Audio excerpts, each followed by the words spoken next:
Okay, welcome to the next installment of Blender. So today we are going to be making a phone background.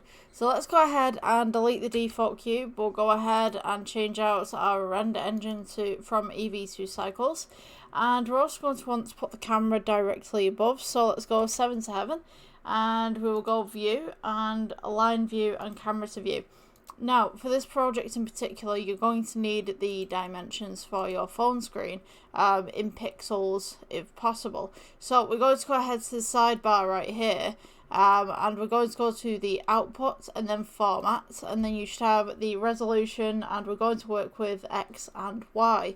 So with mine, we have 3088 against, I believe, 1 second, 3088, I've lost the information, come on, 1440, and I think I put that in the wrong side, hold on, 1440, and then we should have 3088, and that will be the size of my phone screen. So, I'm going to go ahead and just split the atom real quick right here.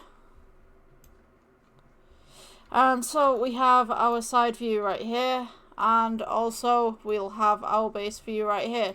So we're going to go ahead and add in a, let's go with cylinder for this one. Let's go right click shade smooth, S for scale, and scale this down as such.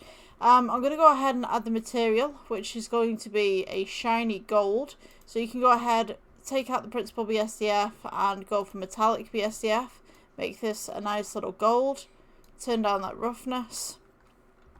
And this will edit all of the materials that we're currently doing. So let's go 7 to heaven again. Let's go with Shift D and move this one to the side. We'll go, you know, actually I'm going to go ahead. Let's go Shift D and we'll press 1. Let's go 0.5, actually 0.6. You just want this disc to be on the edge, so let's go 0.8. So Shift D and then 0.8. Shift D and then you can put 0.8. Shift D and then you can put 0.8 on this one.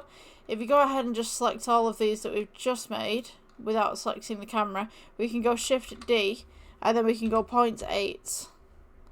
And just make sure that that is going down the Y axis.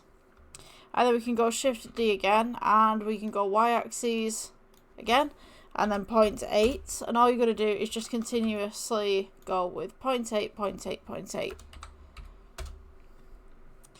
So, 0.8 right there. And if we select everything, we could go ahead and just kind of plan this by eye.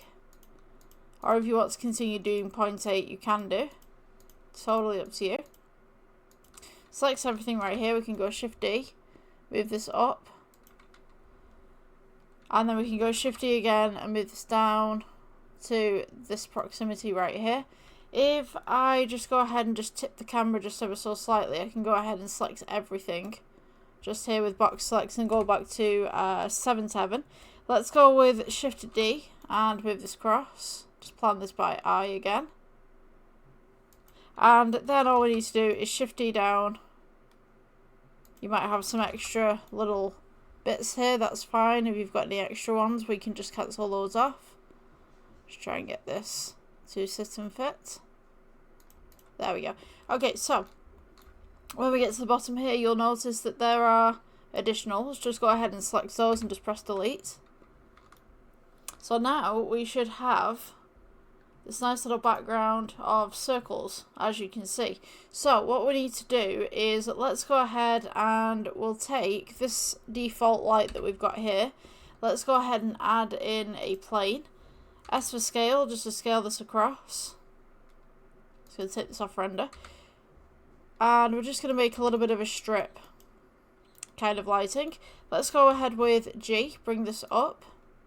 And you want to bring this up past the camera so the camera can't see it.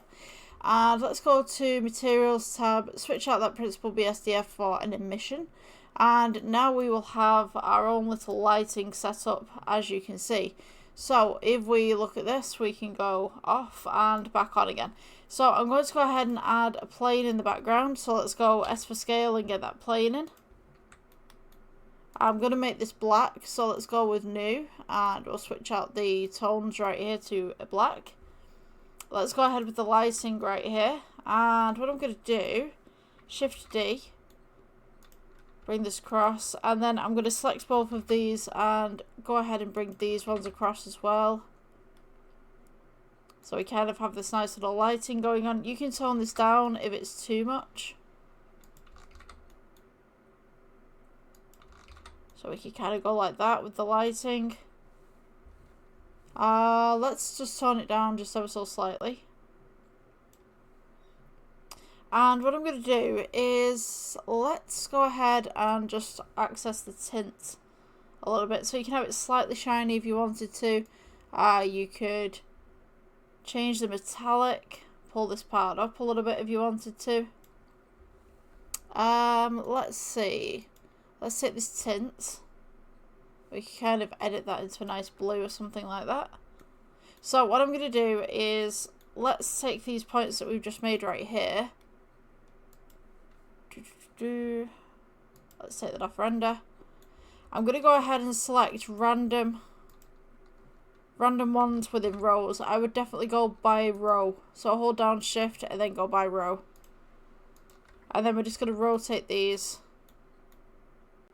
just ever so slightly out of place, as you can see. So let's go on this row right here, rotate these just ever so slightly out of place. Oops, don't go on the secondary rows.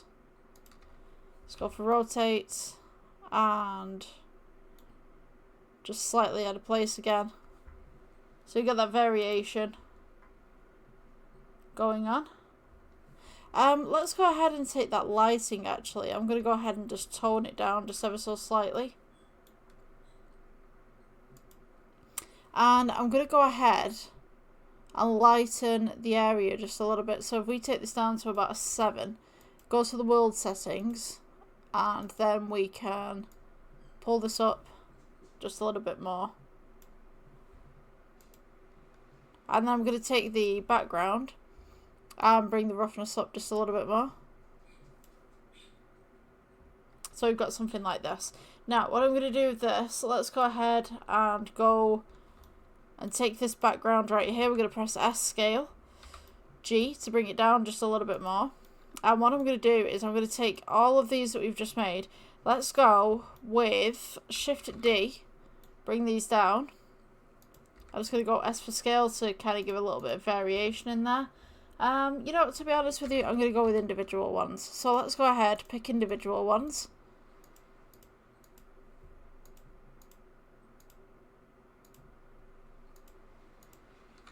Let's go Shift D.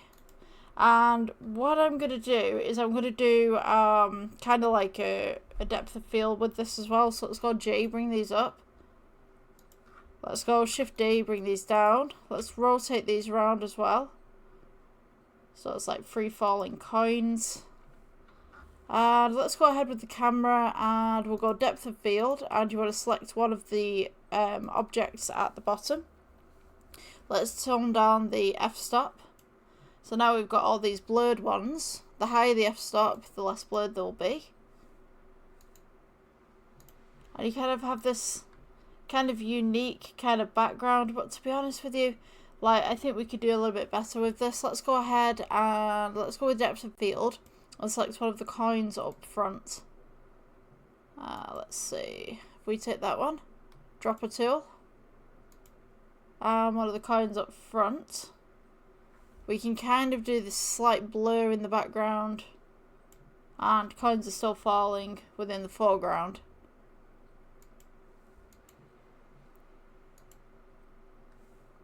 So let's just lower that one down just a little bit. I'm going to go ahead and let's take these coins that are falling. Let's go ahead and rotate them just slightly on the axes. And then I'm going to go ahead, Shift D, and then rotate these the opposite way. Just as such. And then we'll go Shift D, bring some close to the camera. Shift D again. Let's go ahead and rotate these round. On the side axes, hold on. Half rotate, and then we're going to go rotate these in. And then you can press G, bring them across. Kind of like that variant. Let's go again with the Shift D. Half rotate. And then what we can do is let's go back to our camera. And we can pull up this f-stop just ever so slightly. And what I'm going to do as well, let's take all of these that we've just made, or majority of them, and then I'll duplicate these closer to the base. So we've kind of got these coins that are falling, and then we've got the neat ones in the background. Just kind of filling the space up. And you kind of have this absolute chaos of coins. Now, if you want to, you can add little scratches to these and stuff, little patterns. Let's go with shading tab real quick. And what we can do is let's go ahead and add in a Veroni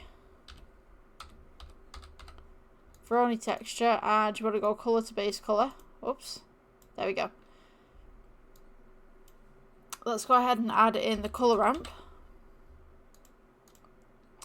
You want to plus in a gold.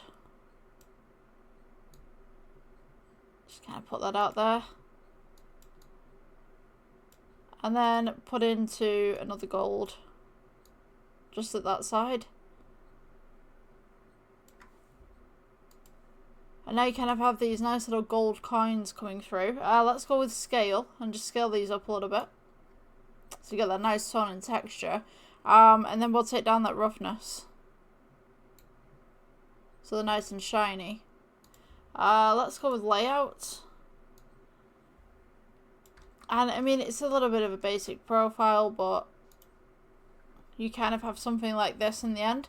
I'd say go ahead and just experiment with the depth of field, which is in the camera settings. Remember, the lower that you have this, the more blurred the background will be, and the higher that you have the number, the less blurred the background will be. So yeah, that's the tutorial for today. If you guys enjoyed, please like and subscribe, and I will see you in the next one. Bye.